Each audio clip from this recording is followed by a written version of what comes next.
Hi there, welcome to this video. This is Tina from TinaHughes.com, and today I'm speaking to you about an Aries ascendant, a Libra moon and a Leo sun.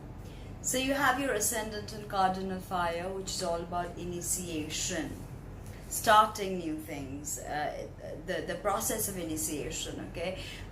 You're a trailblazer, yang energy. So your moon is in cardinal air, which is again male, Libra. You have a 7th house moon, which means that relationships are really important to you. Libra is all about relationships, and when you have a Libra moon, relationships do tend to occupy a huge part of your psyche. And you have a 5th house sun in Leo, which is beautiful, which is fixed, and sun in rulership, so strong. Moon in Libra is not so comfortable, but sun in Leo is very strong, very powerful. 5th house sun, creativity, you're childlike, and you're an artist, and you understand that life is all about the art of living. Now, let us understand the ascendant, which is the degree of the zodiac rising on the eastern side of the horizon at the moment of your birth. And the sign on which it falls is your rising sign. The ascendant is a really important part of you. It is the sum total of your personality. It is how you look. It is how people perceive you when you walk into a room. It's very much your identity in 3D. Everything that has to do with self. Okay, first house is house of self. Now, see, Aries is the infant of the zodiac, because after the 30th degree of Pisces, which is the degree of archetypalization, the soul enters Aries with a mini Big Bang, and everything is born anew. Think of what happens when the sun enters Aries. We have the spring in the northern hemisphere, and there is a promise, there's a renewal of life, right? Aries is hot and dry, so there's a lack of compassion with this. And because it is the infant of the zodiac, a lot of the lessons that one has to deal with when one is dealing with an Aries ascendant has to do with this infant growing up. Okay, and growing up is not an easy process, so there will always be a streak of selfishness with infancy. So Stephen Forrest, the eminent astrologer, says that the goal of Aries should be enlightened selfishness, right? It can be about me, but how do you use that energy? And actually you have an ascendant opposite your moon. Your moon is in Libra. Libra is the polarity of Aries. So your emotions and your identity or your sense of self is always clashing. That's very important to look at. Now, remember, the ascendant is how you look.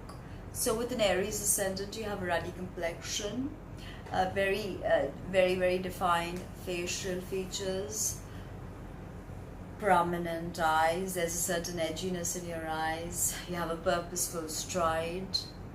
You have, a long nose, prominent cheekbones, very sharp features. This is sharp energy. After all, you're ruled by Mars, which is the god of war, and who is the god of war and fight, and it's a male archetype. So Aries is about combativeness for sure, but remember that Mars is also our action principle, without which nothing will be done. So the Martian energy does not need to be about violence. It can be about so much more. Now, as I said, with Aries, you definitely have a lot of energy. Even the women of this sign tend to be more, much more energetic and more testosterone, more manly, more masculine, okay? They like to wear their hair short. Remember, Aries rules the head. So this is really, this part of your body is a huge part of your identity. So you like to emphasize this either by, streaking your hair, wearing nice makeup on your eyes to make them even more prominent, maybe even more edgy, maybe hair pieces and all of that. Now with this restless energy, remember to keep it under control, because after all, Virgo is your 6th house. Virgo rules the digestion as well as the nervous system, and 6th house is of health.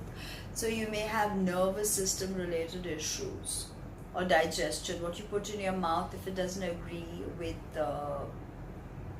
if you worry constantly, it can turn toxic and you can have bad migraines, even persistent acne.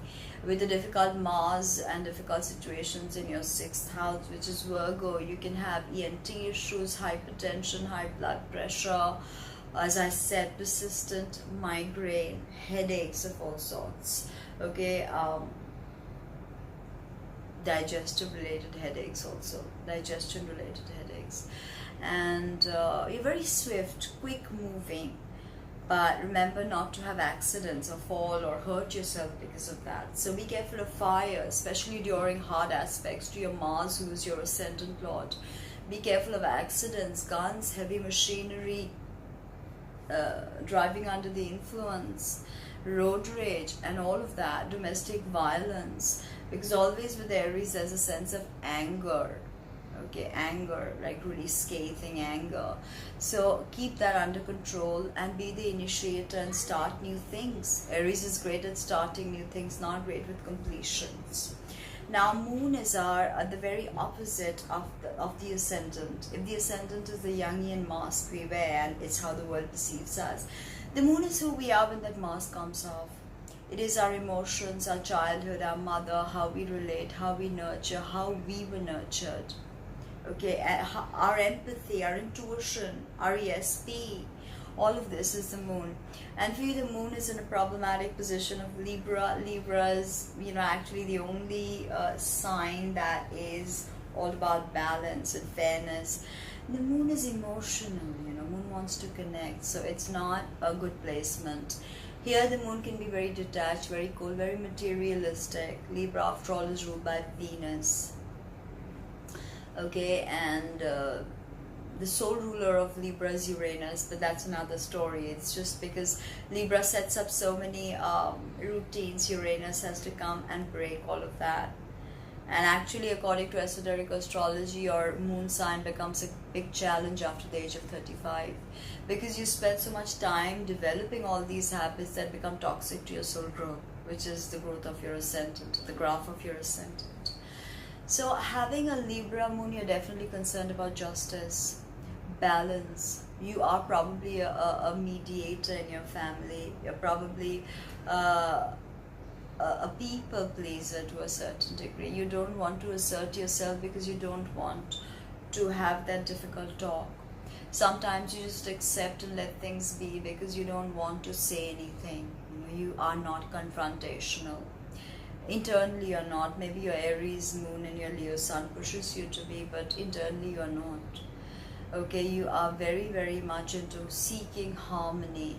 And Libra is about relationships. You're very much into finding meaning in your relationship with the Libra moon. You definitely want that to be harmonious. You want it to be long term, and you want it to be artistic in a way. You're very, very concerned about things being artistic. Venus is domain after all. Now the sun is the father. Oh, moon is the mother. So your mother may have been very artistic. Your mother may have been very into fairness, and may also have been emotionally unavailable to you in the way you might have wanted her to be. Now sun is your father, sun is your goals, your ambitions, how you take your internal chi and project it out into the world. Having a 5th house sun in rulership in Leo, it is strong. Okay, the bad side of this is egotism, narcissism, always attempting to be the center of attraction, sulking, getting angry if you're not, always out to show off, extroversion to a fault. So all of this. But Leo is about the heart chakra, Leo is about heart. And ultimately the Leo seeks to to draw attention because he or she wants to show their heart. Actually, that's what they want to do. As the sun shines, the Leo wants to shine and illuminate things, illuminate dark places, illuminate people's mind and heart. They're very childlike. Okay, they don't need to be childish, but they're very childlike, Leo Sun. Okay, I have a 0-degree Leo Sun. They are very adventurous, very extroverted for sure. This is male Taurus. So having the feminine side balanced would be great. Other than that, just going ahead and doing what you're supposed to do, fulfilling yourself creatively, I think is a big part of Leo Sun. And it's 5th house, so films, media, all of this. You have the initiatory power of Libra, of Aries to start things.